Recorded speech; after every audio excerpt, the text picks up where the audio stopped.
Hey guys, Kelli Stewart here. I wanted to do a updated video. It's been kind of a crazy couple days, to say the least. I want to talk about veterans for a minute and just kind of give you guys my opinion and my viewpoint. You can respect it, you cannot respect it. That's totally up to you. But I'm going to give my opinion on veterans. And then I'm going to talk about the situation where the veteran was really ticked off that we had the flag turned upside down. So, let's say that somebody comes to your house and cuts down all your trees. And your house, it used to be within a forest, and now it's just desolate and bare. And the person comes and tells you that they did this to save you. And you say, but I didn't want you to cut down all these trees. I think you brought more harm than good. And they say, no, I saved your life. You need to show me honor and respect because I saved your life. And you say, well, you actually damaged property, and I don't consider that saving a life. And then they say to you, well, I could have died cutting down all those trees. And you say, well, you shouldn't have been there on my property in the first place. So the fact that you could have died doesn't really matter because you shouldn't have been there doing what you were doing to start with. So then now let's take it a step further and say that that person, as he was cutting down the trees around your house, actually died doing it. And then years pass, and people are hailing this person as a hero. And you're sitting there with your perspective that's being ignored. And you're saying, well, I didn't want the trees around my house cut down to start with. He shouldn't have been on my property. His life wouldn't have been in danger. It wouldn't have been taken had he not been here to start with. Now, the people around, of course, that are trying to honor this person's memory are not going to receive that well, because that is like saying that that person died for nothing. And so I understand. I'm very sympathetic and understand that that would be difficult for anybody to wrap their brain around, because that would hurt. But it doesn't make it any more or less true that that person shouldn't have ever been there cutting down those trees. Now, I know that's a very simple analogy compared to what we're talking about here with veterans, but my personal opinion is that most of the wars that we have fought in were for power and greed, and we should have never been there to start with.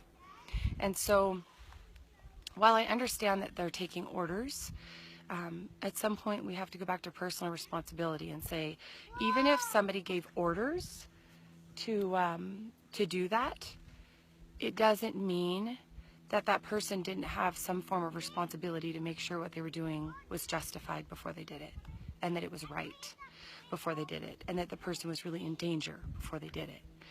If we're going to excuse that, then we're going to say that the people who murdered Lavoy Finicum were just doing what they were told and following orders, and we're going to say that they have no personal responsibility to the fact that they shot somebody who was not actually posing a threat to them, that they shot somebody in an altercation because they shouldn't have even been there to start with. They shouldn't have even been on Highway 395. If they wanted to deal with Lavoy Finicum, they have many opportunities to deal with him instead of setting him up on a road and putting him on the defense and causing him to continue driving to try to get to the sheriff.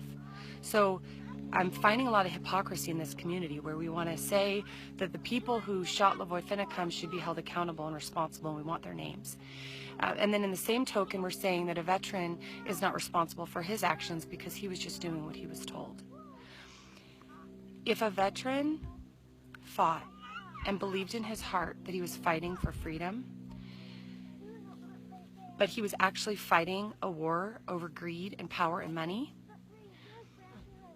where does the responsibility fall? And if you say the responsibility falls on the leaders who sent him there, then I'm going to go back to the situation with Lavoy, and I'm going to say, then we are excusing all responsibility of every agent, both FBI and OSP and all the other branches that were there, that we're excusing all of them for being on Highway 395 because they were told. They were told to do so.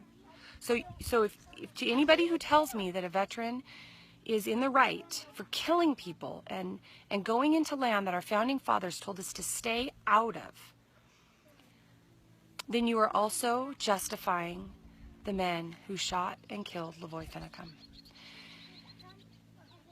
I had an altercation, or an altercation came to us actually, when we were in Nevada with the veteran who came out of his car ready for war. And he was mad because the flag was flying upside down. Now, I did try a few different tactics to calm him down, one of which I tried first was to simply tell him that he was scaring me, that that the force that he was using was unjustified. And then when he didn't calm down, I turned to shame. And I shamed him because he was acting as a thief and he was acting as a coward. And if he fought in a war to come back and be a dictator and tell people how they can or can't fly their flags and who can determine who is in distress, then he's not a hero. Now, I did call him a coward because he was using force. And in my opinion, anybody who uses physical force like that is a coward.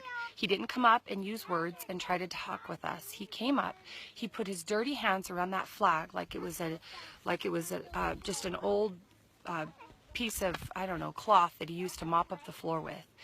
And he grabbed it to the point where he was about to rip it.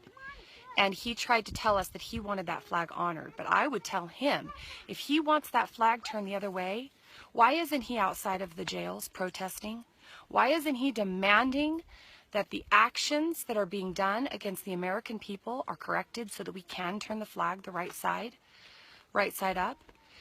See, if somebody is going to try to say that they want the flag to fly right side up because they want to honor it, but they ignore the concentration camps that are in our country right now, I would say to that person, they're not a hero. They fought a war that they were told to fight. It was for money and power and greed. And then they come back here and they ignore their fellow fallen soldiers that are here on U.S. soil, like Lavoy Finicum, like all of the people who stood up in Bunkerville and from the refuge, like the 4 from the refuge who are now facing charges for their actions. Where are the veterans so worried about them? Where are they at? Each person has personal responsibility that they need to take. And that man got out of his car and he tried to steal our property, and he tried to use force and a dictatorship mentality to back us into a corner. He tried to use intimidation to do so, to get us to see things his way. He didn't want to communicate with us. He acted just like our tyrannical government acts.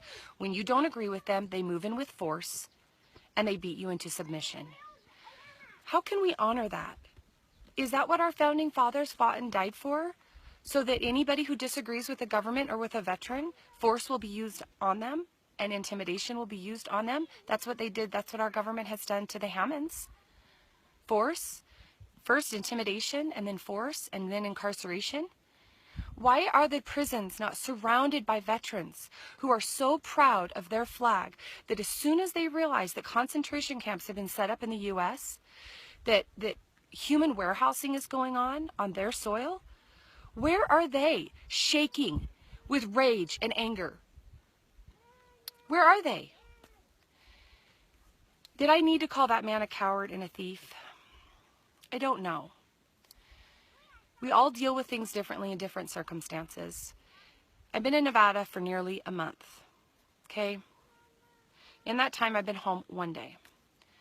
I was hot. I was tired.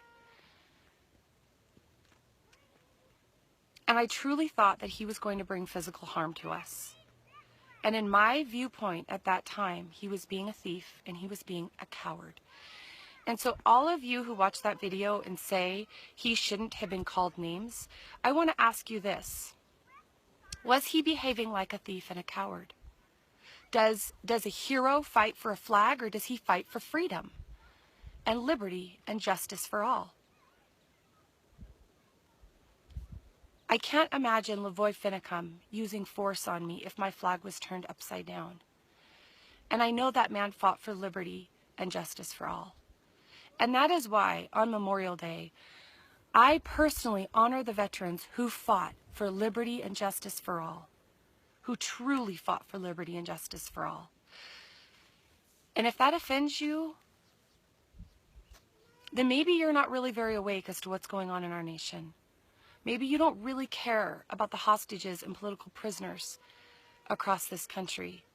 Maybe you really only care about a flag and not about your fellow man. I care more about my fellow man than I do about a piece of cloth. And if you fought and died for a piece of cloth, then I pity you, because I believe my founders fought and died for justice and liberty for all. And I believe that the flag was a representation of that. The flag itself was not what they were fighting for. We've gone back to worship of the king, which is what our founders tried to separate from. They flew that flag because they severed from the king, and they said, we will not bow to another. And now here we are back on U.S. soil, bowing to a flag that represents something that is lost. Now, you can disagree with me all you want, but I absolutely believe that our founding fathers did not fight for cloth. They fought for freedom. They fought for rights.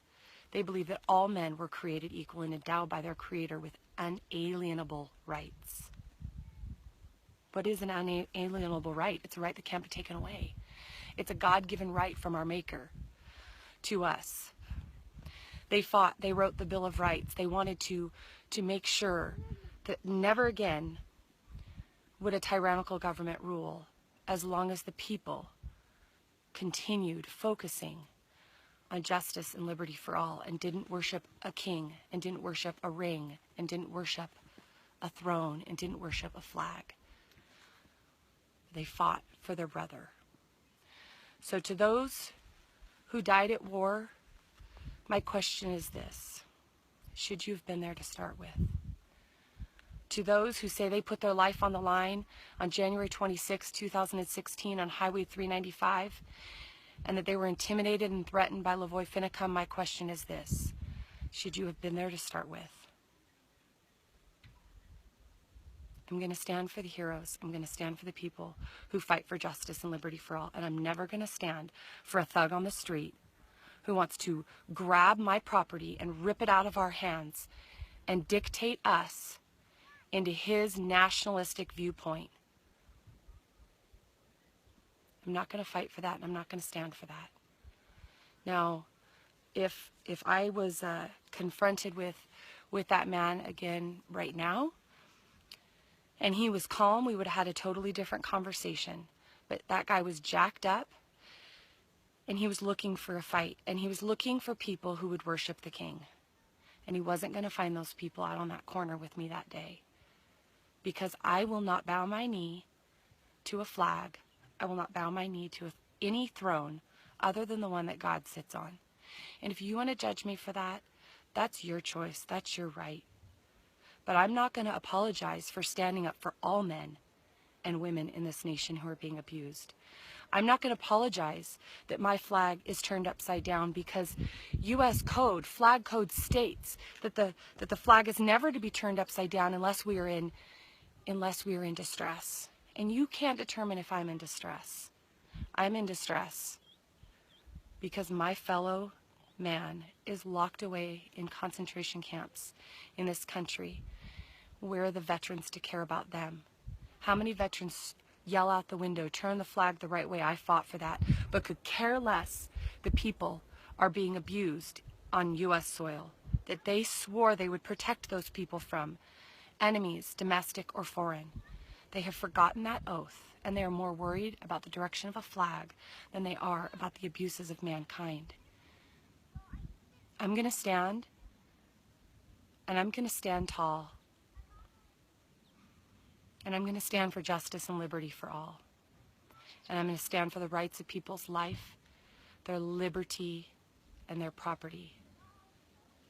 And I hope you'll stand with me.